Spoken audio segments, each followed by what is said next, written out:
So now we are inside the lair of the Huldra.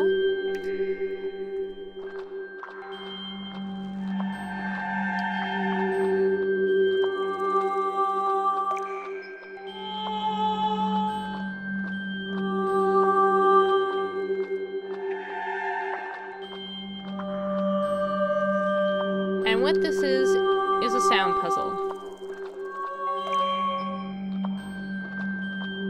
Basically, in each level, we have to pick the sound of the Huldra's voice that is in harmony. And if you're doing it correctly, you'll hear that little ding.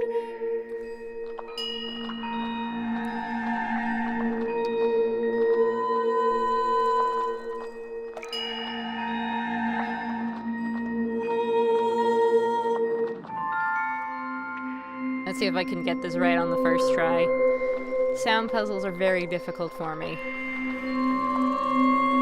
And this gets increasingly harder each time.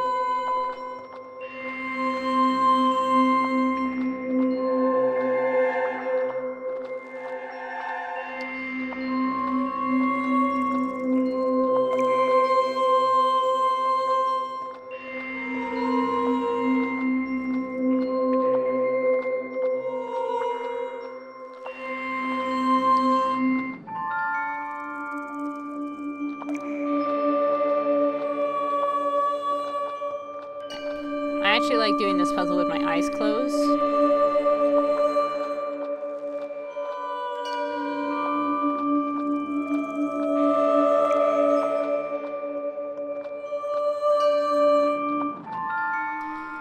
Alright, so I think that was the fourth one.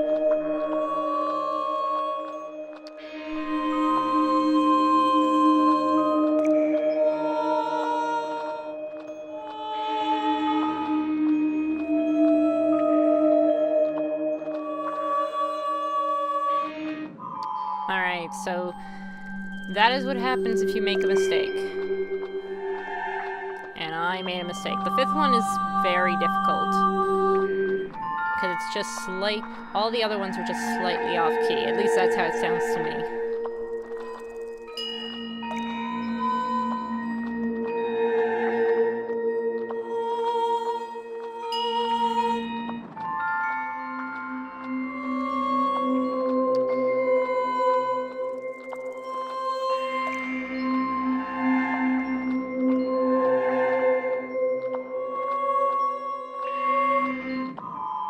Oh, and I made a mistake there too.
go.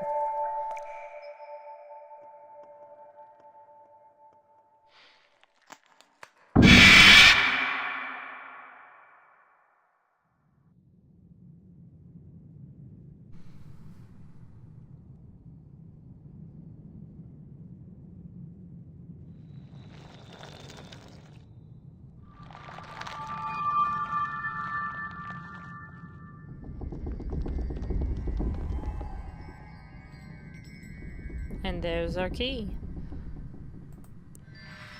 Or not.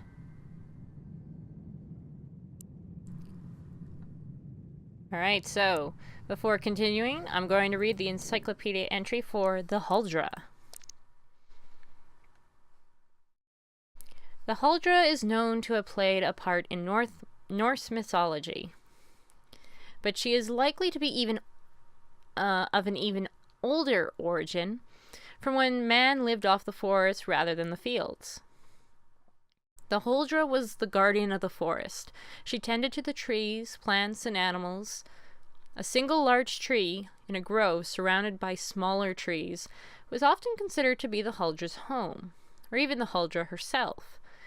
In most stories, she presented herself as a beautiful young woman. This, however, was not her real appearance. Very few saw the Huldra's true face, and even fewer lived to speak of it. She was often described as a lonely and woe-filled creature. Her relationship with humans was very complex. She could enthrall a man with her beautiful song and lure him deeper and deeper into the forest, where she either wed him or killed him. The men kissed by the Huldra became apathetic and slow. According to some accounts, the Huldra was a positive force. If a hunter was kind to the Huldra, she might blow her breath down the barrel of his rifle, which would bless his hunt. Colliers considered her a friend, as she kept fires from spreading from their charcoal kiln. She also helped those who willingly offered their blood to her, but this was dangerous, as the Huldra might drink the giver dry. The Huldra was thus capable of doing both good and bad deeds. It was very hard to predict whether she would help or harm, since she played by rules known only to her. And now that we have given a bit of our blood to the Huldra, it's time to figure out what to do next.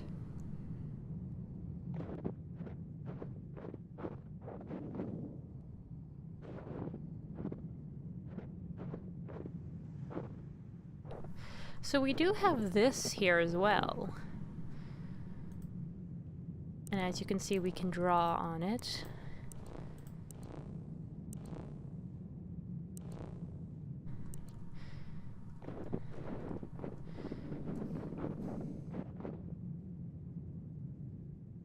And basically what we have to do for this is put in each of the symbols, the rune symbols that we see around. So I'll do that just a little bit later. Or I'll do one right now, actually. So we saw this one.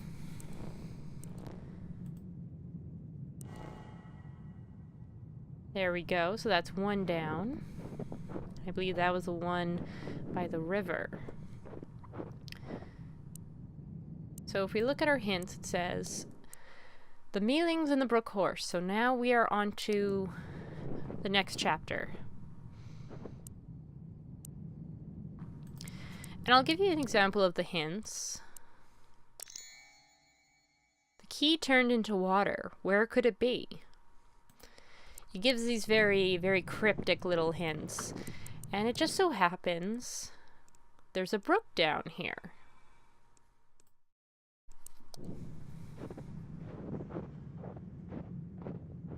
So if I can find the way down, there we go. As if Brook wasn't enough of a clue for us. Oh, hello.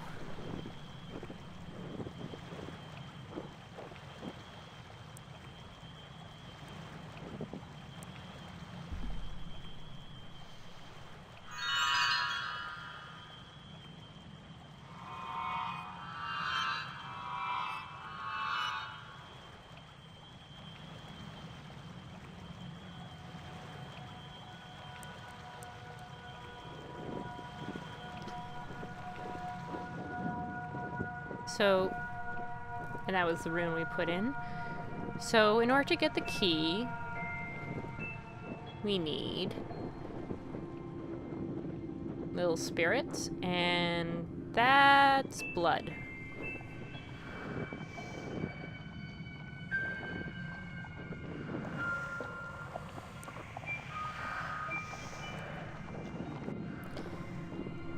That is blood.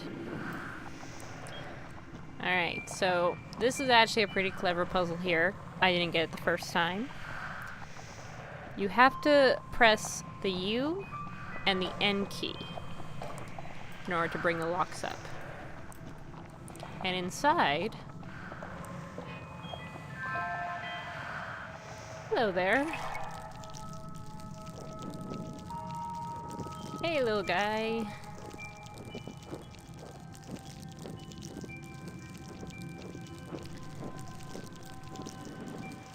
So there's one.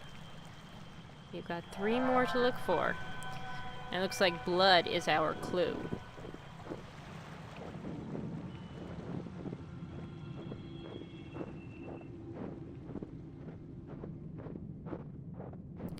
So let's take a look around, shall we? And see if we can figure out...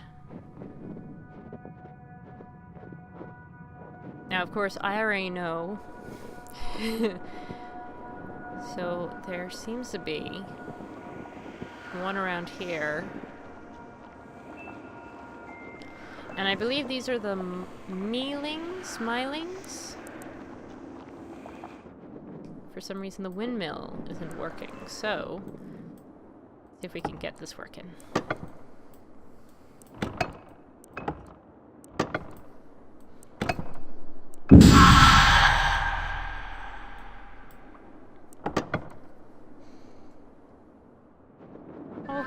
Hello there, little guy.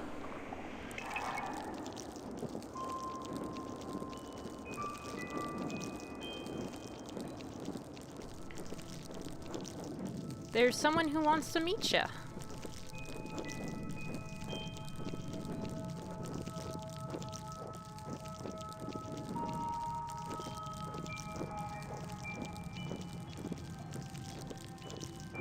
May I introduce you to Mr. Brook Horse? Alright. So that's 2.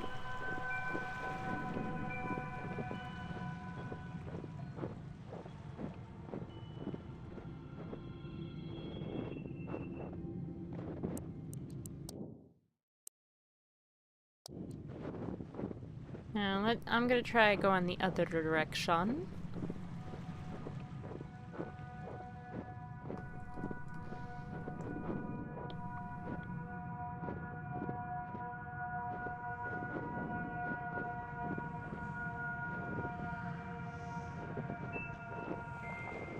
Hello? Are you here?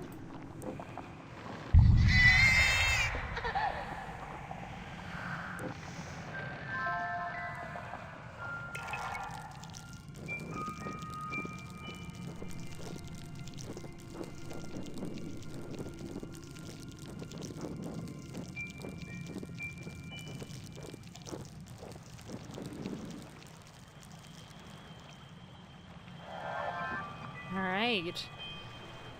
There's one more left. And if you haven't noticed it yet, our encyclopedia is starting to drip blood. So let's take a look at the Myling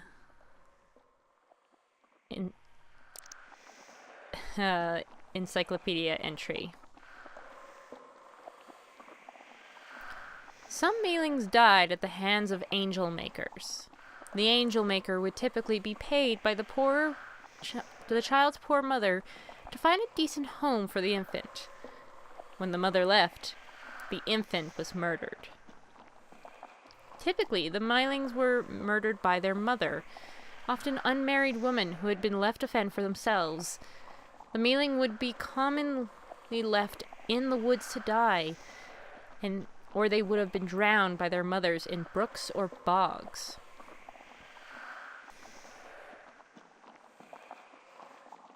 And that is a repeat of this first paragraph for some reason.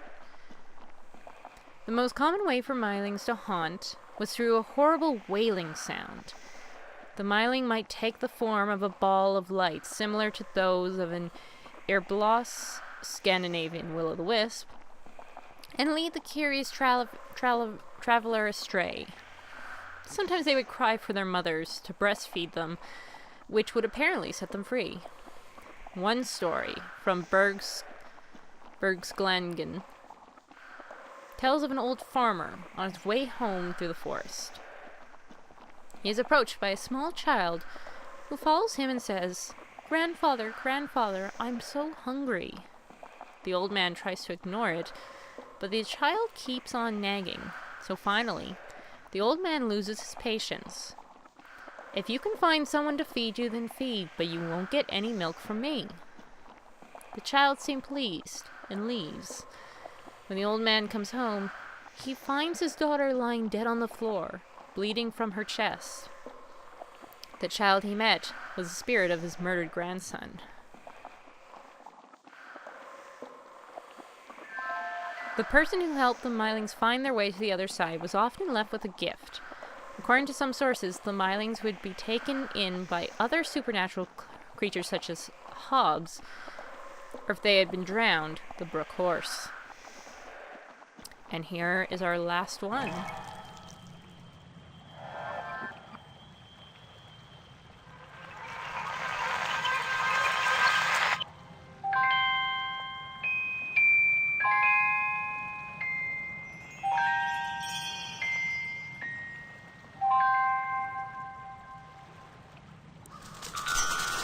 And there goes our key.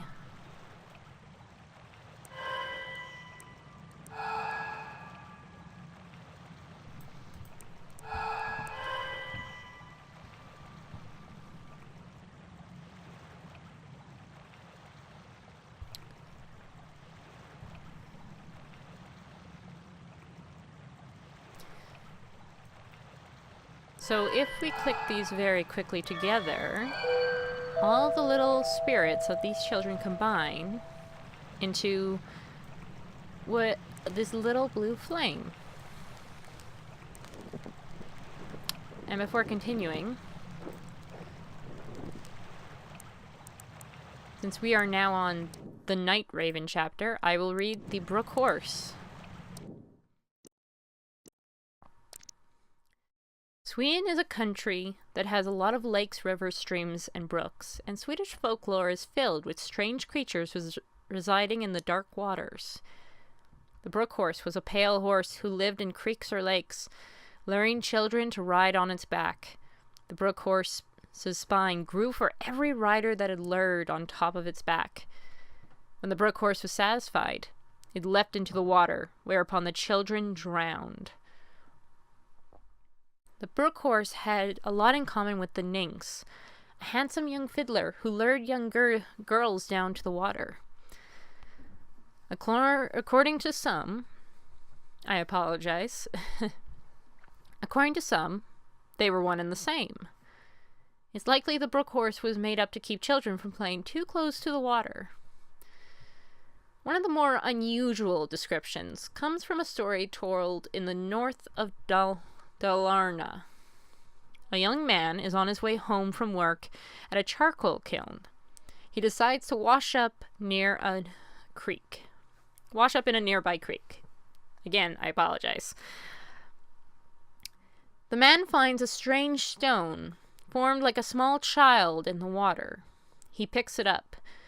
The man notices he is not alone. He is being watched by a horse walking on two legs. The horse stretches out a human hand to the man, who gets frightened and runs home to a shack he shares with his fellow workers. He tells the tale to his comrades, who laughs at him and call him a drunken fool. He shows them the stone that now looks quite ordinary. The man curses and goes to bed. When the workers wake up the following morning, they find the man dead in his bed, his lungs filled with water, and the stone nowhere to be seen. The Brook horse was almost always closely associated with death, not always in a negative way.